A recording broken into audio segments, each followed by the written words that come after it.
of Ginger Cake Patterns and Design, and today I'm just going to tell you about the things I'm making for Christmas, maybe pass on some ideas, and then you can maybe pass on some ideas to me in the comments. Every year I have like grand ideas, I'm sure like all of you guys do, and in the end it's a lot about compromise. So I am going to share with you some of my compromised projects and some of the things that did turn out to be pretty cute that I handmade. First, I want to share my sponsor, Skillshare. This week I'm taking a class on how to make better videos and getting some good tips on sound and on lighting. I know you guys really want me to get better on sound because I get a lot of comments about that. But let me just show you some quick footage of that. The class is called DIY Filming, Creating Pro Videos with Tools You Already Own. Right here he's talking about using your phone to create better sound, and you record it separately. I want to try that, guys. I haven't gotten my courage up quite yet. He also talks about lighting, using natural light as much as possible, and where to place yourself to get the best view. And then he talks about storyboards, which I really liked, meaning planning out your video. So those are just a few tips I've gotten so far. I'm going to keep watching and figure more of it out.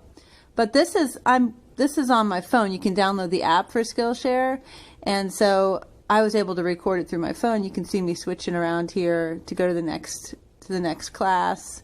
And Skillshare has over 25,000 classes, and they're all for creatives like us. And it's a really great deal, less than $10 a month after your 2 free months, of course. First, I wanted to share with you something I'm making for my sister-in-laws and some cousins. My husband's grandma. We live up here in Pennsylvania, rural Pennsylvania, and there's a lot of family around, so we're pretty close with our family members.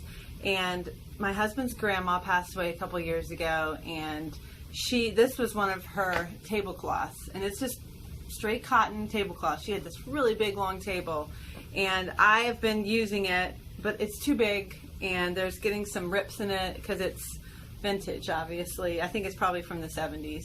So I'm taking all the good parts and I'm making my little napkins that you guys, I've shown you a bunch of times, but I'm going to make sets of napkins for all these cousins and sister-in-laws, and I think, and for myself, we're going to keep some. So that's been really fun, and I think that's really, meaningful because everybody remembers this tablecloth. It was it's pretty memorable fabric.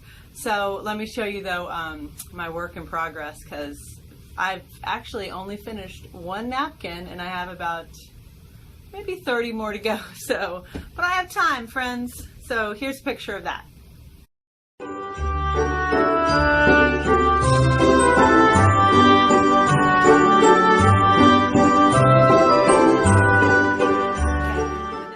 And I've actually already accomplished this, is I made these little purses, kind of 3 matching purses for my 6-year-old and then her 2 cousins that are 7 and 8. So the 3 of them are really tight, and we always do a little gift exchange between the girls, and I made them these precious little unicorn purses. And this is a free tutorial that it's called, like, I forget what I called it, the day off or the kick around purse. Anyways, I'll give you the link to that. But it's really cute. It's about, you use a bunch of the same pattern piece. I added the pom-poms, and then I do kind of a scrappy handle, and I just think it's perfect for girls who want a purse but don't need anything real fancy, So the 3 of them are going to match, and I love that. And I finished that already.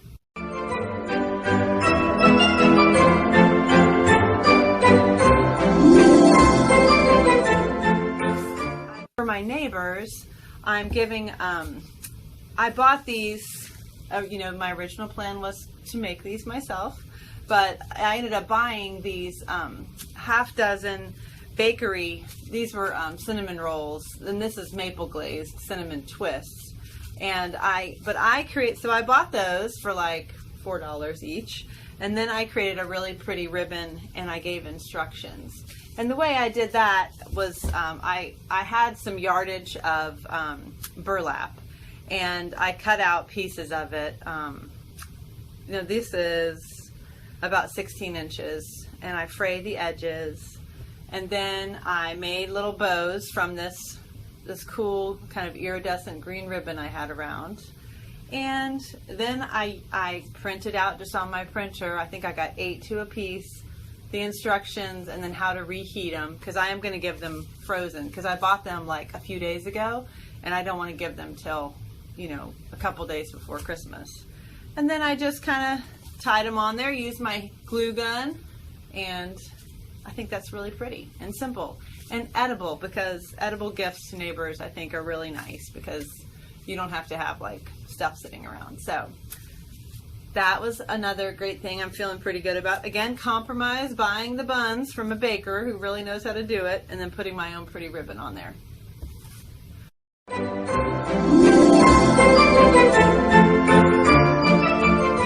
Another thing I'm doing, speaking of being edible, is I'm giving my sister and brother who live in Nashville and in Georgia. I'm giving them this MISFITS box, which I'm super into. I've been ordering it myself.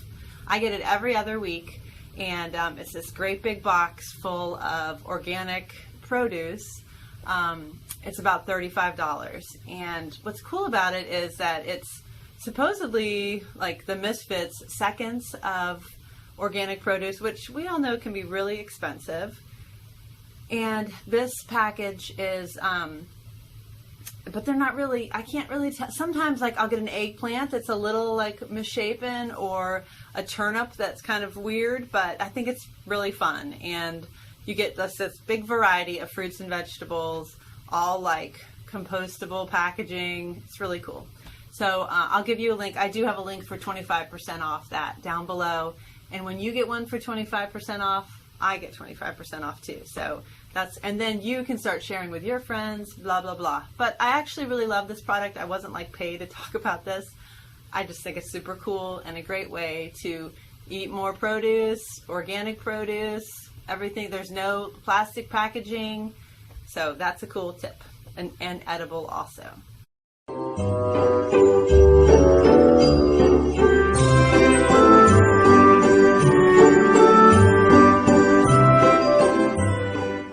Okay, next, my plans and a big compromise. I'm planning on making for my daughters. I'm gonna make them some matching pajama bottoms. My 3 daughters, who are 15, almost 14, and 7. So I'm gonna make them some really cute matching pajama bottoms. And if there's enough, I might make myself some too.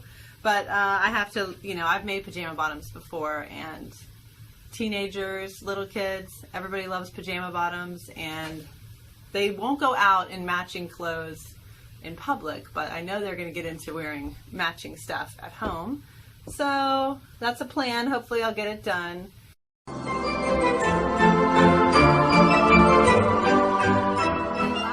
And last thing I wanted to talk to you guys about that was a compromise I had to make.